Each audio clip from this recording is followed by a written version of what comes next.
Acho que a gente pode começar Antes. pelo final. Tá bom. Boa. Falando o que é o Nubank hoje. Aham. Eu sei que boa parte das pessoas já sabem, pelo menos por alto. Muita gente é cliente. Eu sou cliente do Nubank, eu tenho meu cartão também.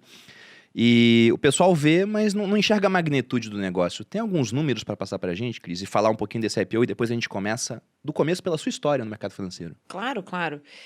Bom, explicando um pouquinho do que a Malu falou, né? Quando uma empresa faz um IPO, tem uma porção de regras que a gente precisa seguir, né?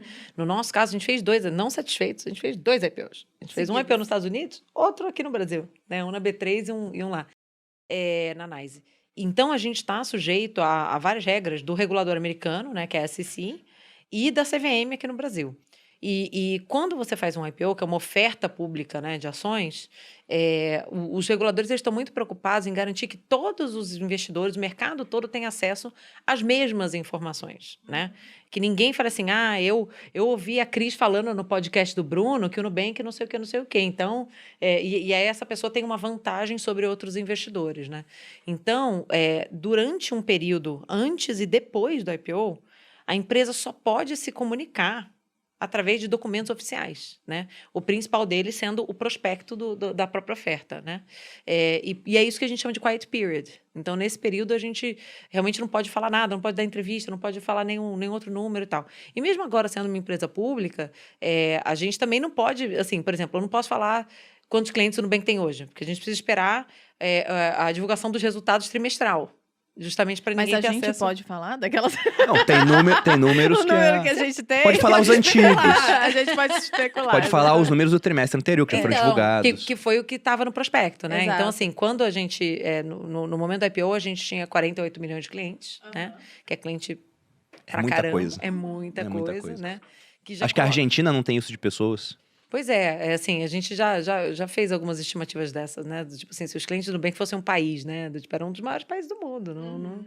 E o Brasil é muito grande, né? Essa que é a realidade. E isso coloca a gente como uma das maiores, se não a maior fintech do mundo, né? O maior banco digital independente que a gente fala do mundo. Uma história começou, depois a gente vai falar disso, né? Há quase 9 anos atrás, quando a gente começou aqui no Brasil.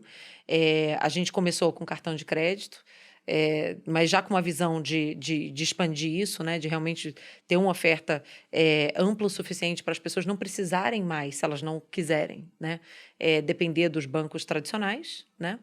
E recentemente a gente também expandiu para o México e para a Colômbia. Então a gente já tem aí a gente está muito animado com os sinais iniciais que a gente está vendo, tanto no México como na Colômbia. O México está um pouco mais adiantado que a Colômbia, né? O México começou um pouquinho antes. Então, essa é um pouco da história que a gente trouxe para os investidores no IPO. E lembrando muito que é muito só o começo, né? É uma empresa, gente, não tem 9 anos, né? Tem 8 anos. Sim, é muito então, jovem. A gente fez muita coisa em muito pouco tempo. E lógico que a gente tem muito orgulho de tudo que a gente já construiu. Mas é muito cedo ainda, sabe? A gente fala que é o dia 1, assim. Ainda tem tudo para fazer. Mesmo no Brasil, que é a operação mais madura, ainda tem muita coisa para fazer. Só para explicar melhor, não sei se ficou claro, o que é o IPO, para quem não entende nada. É como se fosse a entrada da empresa na bolsa, não é isso? Isso, você vende ações para o público. Mas quem assiste o podcast aqui há mais tempo, com certeza já está familiarizado com os termos, chegou aqui nesse primeiro né? episódio. Não sei. Pois é, né? Por mim, que não entende, sei mas só falando o que é ter 48 milhões de clientes no Brasil, esse número já conta com clientes do México e da Colômbia. Mas a proporção, assim, quase nada comparado maioria, aqui. Né? Tá, seria mais ou menos assim. Se tem 5 pessoas em uma sala, uma é cliente do Nubank. Porque o Brasil tem 220 milhões de pessoas, é mais ou menos isso. Se você olha adultos, ainda é um em cada 3. Pois é, verdade. População economicamente ativa. É incrível a marca atingida. Não, tem uns dados que saíram recentemente, assim, dos aplicativos que os brasileiros mais usam, né? Então, assim, o aplicativo de banco mais usado, né, no ano passado, 2021, no Brasil, foi o Nubank. E na home, né, na tela inicial dos celulares dos brasileiros, o Nubank é o 4º aplicativo mais presente, né? loucura. E na frente é só o WhatsApp, só a rede social, assim, WhatsApp, Instagram. Acho que a gente tá na frente até do YouTube, se eu não me lembro. Caramba! Que loucura.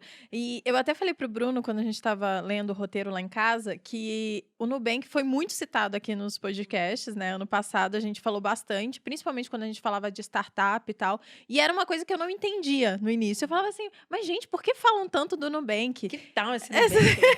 E eu não entendia a potência, né? O que que era. Eu acho que a gente vai conseguir esclarecer um pouco desses pontos do porquê que o Nubank é tão gigante, por que que a gente fala tanto dele, do poder, né? Do quanto foi inacreditável a história que vocês fizeram. Inclusive, o Marcelo Toledo teve aqui, que foi uma das pessoas que participou Sim, trabalhou com a desse gente. início, né? Então, ele falou alguns números que foi bem legal. E também aí eu já dei uma... Ai, tô entendendo agora. E eu acho que é legal que a gente vai conseguir esclarecer para o público em geral também. Foi um dos cortes. É que o episódio não era sobre o Nubank, era sobre inovação. Sim. Daí ele citou o Nubank, né? Sim. Como muita gente cita. Foi um dos cortes mais vistos aqui do canal. Só que esse é um efeito que eu já vi em vários vídeos meus do YouTube e de outras pessoas. Se você fala Nubank, tem mais visualização. O pessoal assiste mais, tem mais busca orgânica. Olha, por isso vocês estão me chamando há tanto tempo. Exato.